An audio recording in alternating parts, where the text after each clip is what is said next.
Well, I'm Alan Dale from Gale Force Winds, and in conversation here at DEFSEC 2024, what a great time I'm having. I am loving the conversation that's unfolding. The level of collaboration in this room is wonderful. Thanks to our good friends at Cisco for allowing this conversation to come alive. They understand that a rising tide floats all boats. And on that note, you just came back from one of the most impressive ships that sits in Halifax Harbor right now. Louise, why don't you introduce yourself and tell us where you just came from? Well, thanks for having me, Al. My name's Louise Mercier. I'm the Managing Director of the Defense and Security Practice at Edelman Global Advisory in Ottawa, and I help companies win large capital programs with the Canadian government. And I just came back from seeing the Asterix, a tremendous success story in the marine industry, for the Navy, for the building sector, for the integration sector. It's really a one-of-a-kind success story for Canada that I think should continue. Louise, talk to me a little bit about the history of Asterix. How did we arrive at this point in time where we have a collaboration between government and industry providing not only a vital service to Canada, but to our allies as well? I mean, the success of Asterix is one that we should really be celebrating. Talk to me a little bit about it from your point of view. Well, thanks, Al. Many years ago, you'll remember that our auxiliary oil replenishment ships, the very last one caught on fire coming back from Hawaii, and we were left without an option for AORs for the Royal Canadian Navy. What most people don't know is at the same time there was a void of auxiliary replenishment ships around the world. Nobody had one to spare that we could borrow. And so the gentlemen at Davie and different people at Irving all went to the Admiral of the day, Admiral Mark Norman, and they all offered options to the Navy that they could quickly refit a ship and to create an AOR out of it. And through a lot of challenges and uphill climbs, and brand new way of looking at things, ultimately Davie was successful. And I can tell you it was a really tough slog. PSPC had to accept different kinds of terms and conditions. They had never done something called a BARCO contract. They'd never done a shared partnership for a warship with commercial and military. They had never done anything like this before, and yet it was the right answer for Canada. Politically, it was very difficult. You remember the days that our friends who remained loyal to the Navy and remained loyal to Canada were really under attack because they didn't follow all the rules. But in the meantime, you might have had ships at sea without replenishment capabilities. So in fact, you were going to neutralize your Navy without an AOR. And so Davie successfully brought this very complex, highly integrated ship, manned by commercial sailors as well as with the Canadian Navy, and I think they celebrated something like 450 RASs at sea today. I was almost in tears on the flight deck because it went from a vision to a success story for Canada. You know, and it's a vision. You are absolutely right. There were some big thinkers on it with some big ideas, and I would argue a fairly tumultuous time trying to get through it.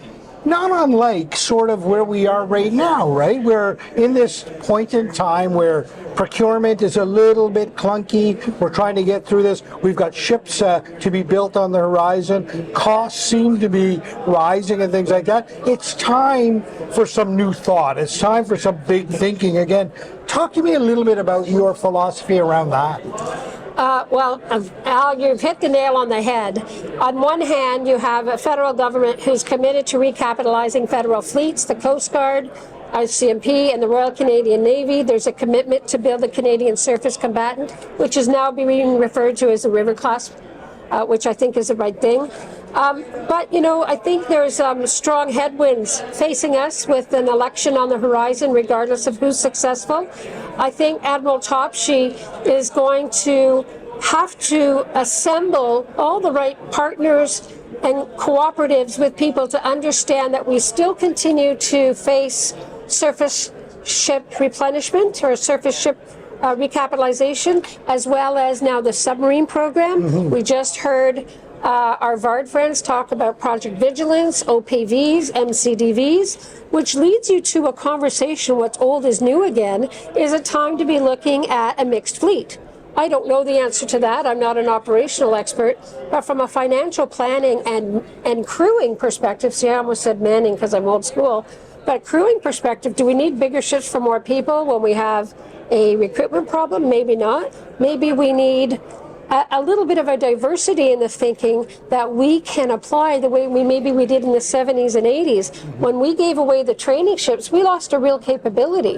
Remember, we used to go off on ships that were just designated for training, and now that got embedded into the fleets. Now guys are waiting 2 to 3 years to go from Mars 2 to Mars 3. Yeah. So I think that in the mixed fleet configuration, you might be able to find a balance between outcome, cost, risk, allied commitments, our GDP commitment to NATO. There's a lot in that still needs to be unpacked, while our friends at Irving are working hard to get a costed design for CSC.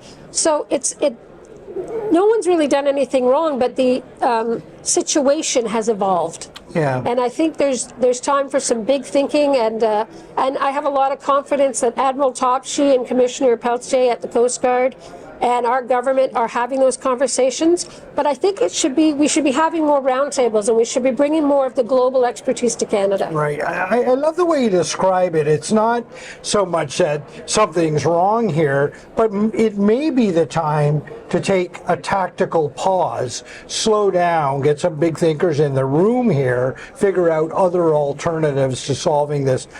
And the only thing that speaks to for me is opportunity.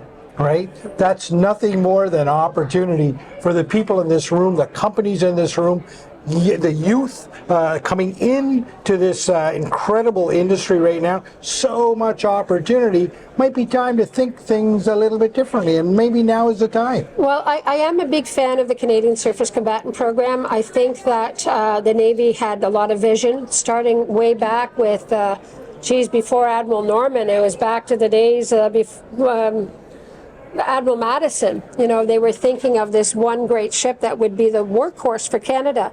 And I think that track is still a good idea. I'm just wondering now, where is that balance? And I think a lot of us in industry are. I think a lot of us are trying to figure out, at what point on the cost scale do we tip the capability scale? And how much capability do we give up? Do you want 5 ships for however much money, or do you want a little less money and get 15 ships? And I think that is an emerging conversation that we sort of expected but weren't prepared for, and now we're there, particularly as the submarines. It's a capability gap the Admiral doesn't want. It's a capability gap for NORAD, for NATO, that we can't afford. And so the submarines are becoming a catalyst to that conversation. But our friends at Irving and BAE and Lockheed are very united in delivering CSCs for the country. I think that the people who have to make tough decisions have to look at that mix again and see when they want to reevaluate it and see if they want to, stand on, or if they want to alter course, I think. Louise, it's always a pleasure to have you in conversation. We really appreciate your lens on things. You come to it with a tremendous amount of experience and a very logical thought process. We appreciate having you on the show and appreciate what you're doing for Canada. I knew there was something about you in the mid-'80s. I knew there was something, so real pleasure to have you on the show. Thanks, Al, and congratulations on your success with Jerry on Gale Force Winds, and thank you to your friends at Cisco for sponsoring this.